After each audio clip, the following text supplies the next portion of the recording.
Shalom. Ya, firman Tuhan yang menjadi pedoman hidup kita dalam hidup ini diambil dari kitab Filemon pasal yang pertama ayat yang 8 sampai yang ke-17. Kita lihat Onesimus, seorang budak.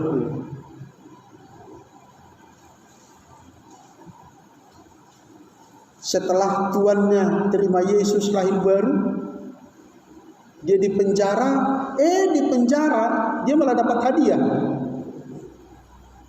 Hadiahnya nggak tanggung-tanggung.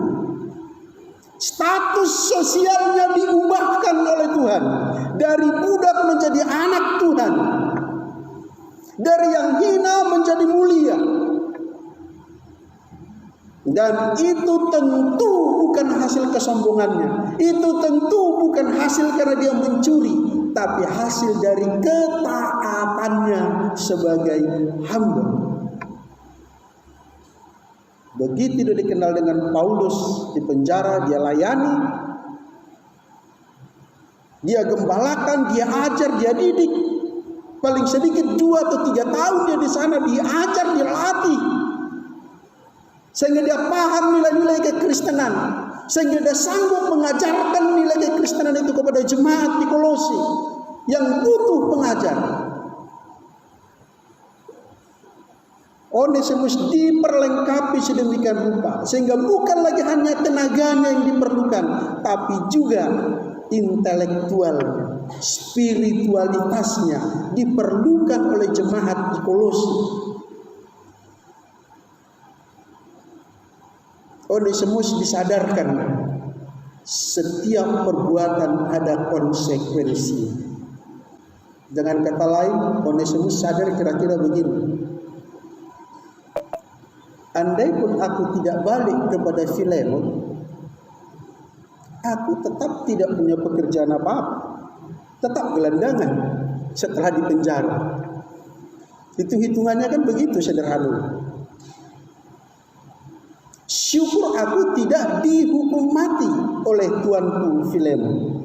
Kalau aku kembali kepada Filemon, bisa dihukum mati, memang sudah harus hukum mati. Tapi bisa diterima kembali. Jadi budaknya saja sudah syukur.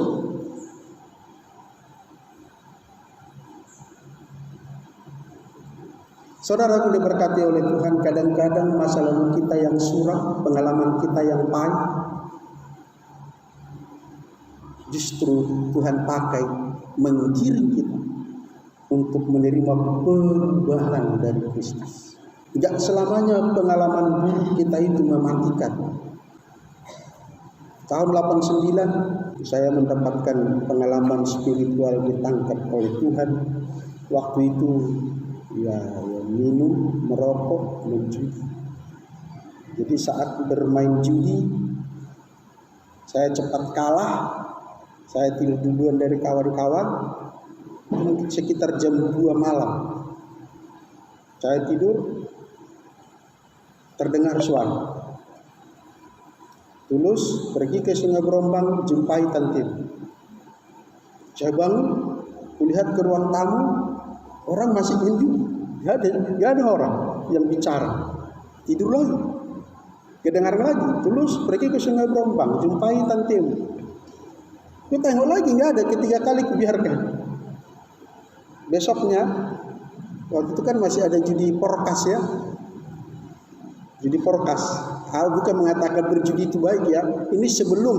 Tapi Tuhan pakai keburukan masa lalu kita untuk mempertemukan kita dengan Kristus. Kena nomorku 3 angka. Dan saya bertekad waktu itu tidak akan pakai uang ini. Harus berangkat ke Sungai Berombang. Memang saya simpan terus. Singkat cerita, baru saya ke Sungai Berombang. Di sana tanteku memelukku dengan erat. Dia bilang 3 kalimat.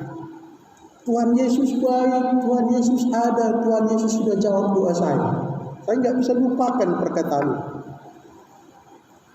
Baru setelah sampai di rumah cerita bahwa sudah 2 tahun penuh mereka berdoa supaya aku datang ke sana. Dan mungkin pengalaman kita banyak.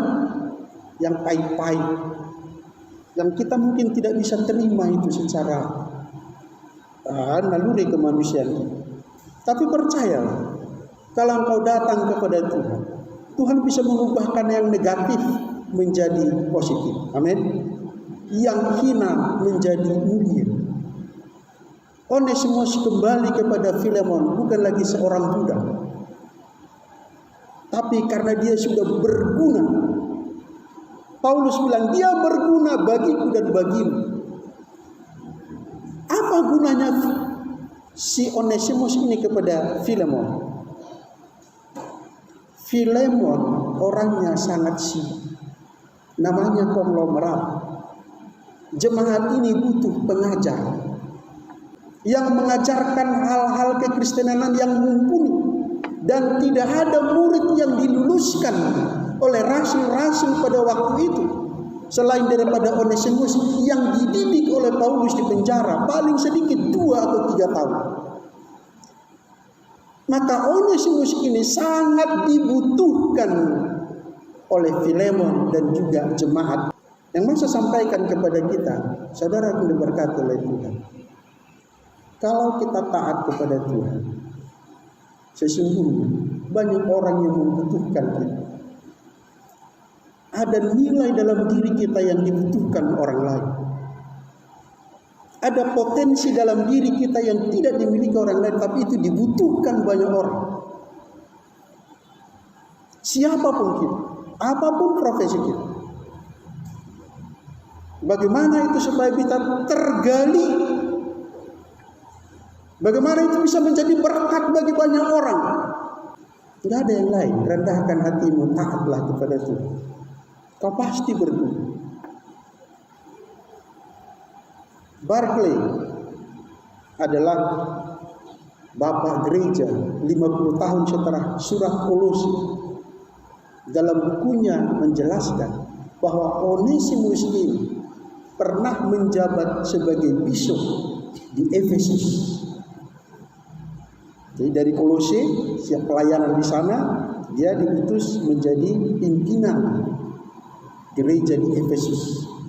Mungkin sebelum Timotius atau sesudah Timotius. Dan akhirnya Onesimus ini mati syahid pada masa kekaisaran Domitianus.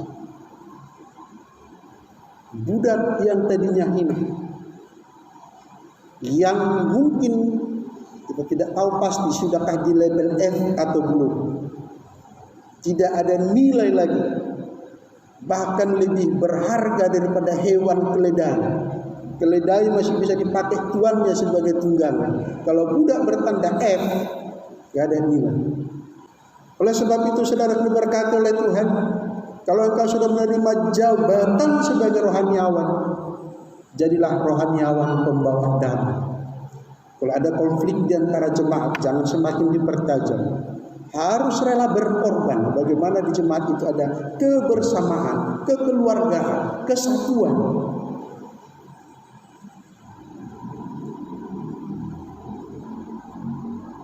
Dan kalau kau sebagai jemaat yang kaya, janganlah berlaku sebagai penguasa pengatur. Hati-hati. Tuhan bisa membalikkan negatif jadi positif, berarti Tuhan juga bisa mengubah positif menjadi negatif. Hati-hati. Lebih daripada semuanya itu, pengalamanmu pada masa lalu, biarlah itu sudah berlalu. Yang lama sudah berlalu, sesungguhnya yang baru sudah datang. Jadilah engkau berguna, bukan hanya tenagamu, bukan hanya pikiranmu, tapi juga spiritual. Nilai-nilai rohani kekristenan, roh yang ada padamu, biarlah itu mengalir kepada anak-anakmu di rumah, kepada bawahanmu tempat bekerjaan, kepada rekan sekerjamu, kepada lingkungan. Engkau berguna bagi Tuhan, berguna bagi sama manusia, berguna bagi semua orang, bukan hanya tenagamu, bukan hanya pikiranmu, tapi juga spiritualitas. Amin. Mari kita berdoa.